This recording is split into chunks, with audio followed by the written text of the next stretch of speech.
Welcome to the third part of News Across Nigeria for this edition. We continue now in Anambra State.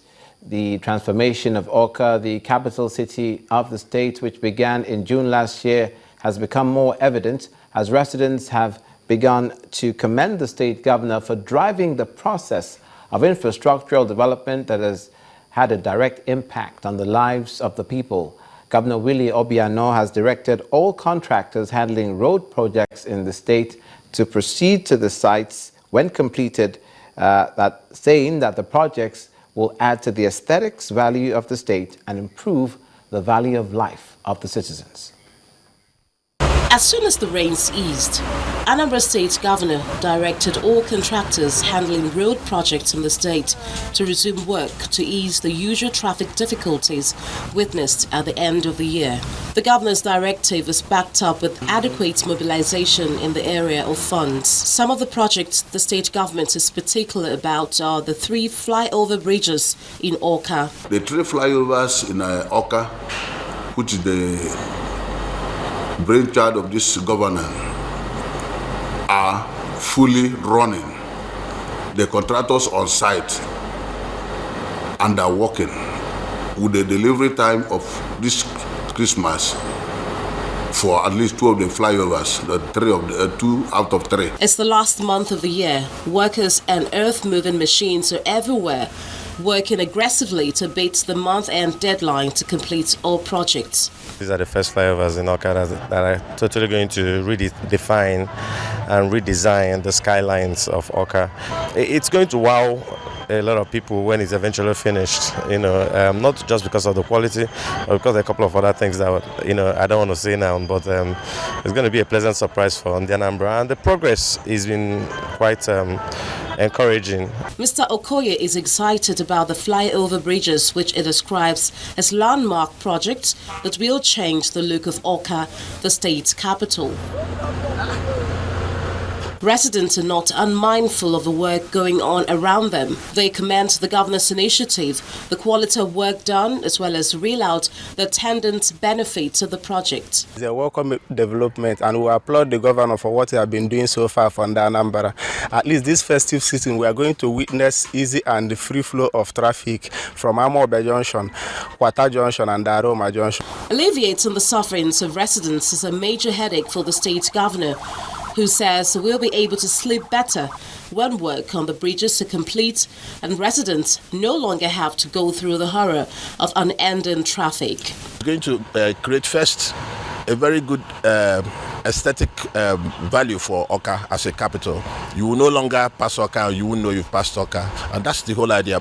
This is in addition to the area photography that we've just concluded, which will help us to get the GPS and GIS.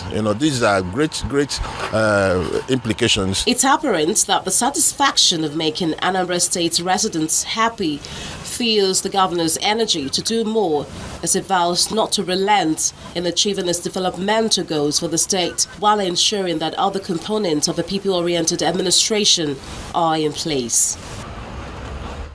Not too far away, a neighboring state to Anambra, as a matter of fact, Imo State, the government has commenced the remodeling and rebuilding of some secondary schools across the state for the purpose of creating a conducive teaching and learning environment. While on inspection to some of the ongoing remodeling projects in the schools, the Imo State Governor, Rochas Okorocha, says his administration is not just giving free education, but also quality and qualitative education to students in the state. He added that the move is also part of his administration's love and commitment to the development of education. This is the new look of most of the state-owned secondary schools in Owerri, the Imo State capital. Schools being renovated within the metropolis include Akwakuma Girls Secondary School, Emmanuel College, Owerri, Ikenebu Girls Government College, Owerri, amongst others.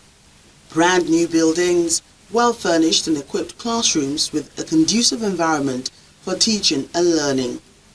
In a scheduled visit to some of the schools under reconstruction, Governor Rochas Okorocha says the move to remodel the schools is to deliver quality and qualitative education in addition to the free tuition to students across the state. We decided to really rebuild the entire place, make it something modern, and that if we must think about producing leaders of tomorrow, we must make the environment conducive for learning. Governor Okorocha also disclosed that due to the changes and growth recorded in the state's education sector, the performance of students has improved by over 100%. Even more education, something is going higher, and in spite of the fact that our population has also increased from 375,000 for both primary and secondary school now to over 850,000 children, and still counting. Because as you renovate the schools and make them better, there's rush from other states coming into Imo State. That's what we're experiencing now. Some of the students commend the state government for steps taken in giving their schools a facelift. They believe it will boost their drive to study even more. I'm very happy for the changes that we have seen in the school, because most times we learn in an environment that is some kind of hot because of the empty ceilings. There's no ceilings.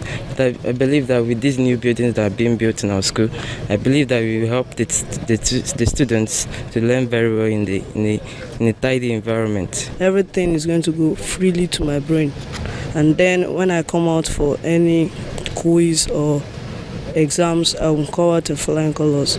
Imo indigents expect that this development will spread to all schools in the state, especially the ones in the rural areas in dire need of urgent attention. Finally, the Department of Petroleum Resources in Plateau State has sealed off fuel stations selling products above the recommended fuel price, government price, while those hoarding the products have been, those hoarding the products have also been sanctioned. Illegal activities ranging from hoarding, selling above the government-approved prices, as well as diverting petroleum products and operating without license are reasons for the sanctions.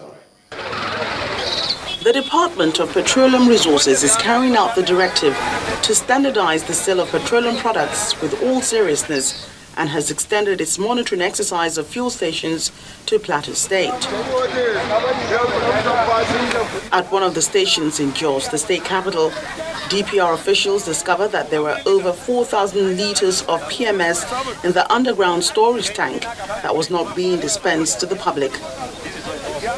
It was also discovered that the station was selling at 145 naira per liter. As if that was not bad enough, the operations manager of the DPR found out that the station was operating illegally. We sealed this station 3 times. My staff have to come here, sold product at government approved price of 87 naira per liter for 2 times. And our sticker is still there. You can all see our sticker is still there. And we continue this nefarious activity of selling product here at 145 naira per liter. And since we have warned him several times and we dispose the product at government price, we cannot continue to condone his illegal activities. The DPR officials had no other choice but to seal off the station. The hoarded product was then dispensed to the public free, with each motorist getting 30 liters per vehicle.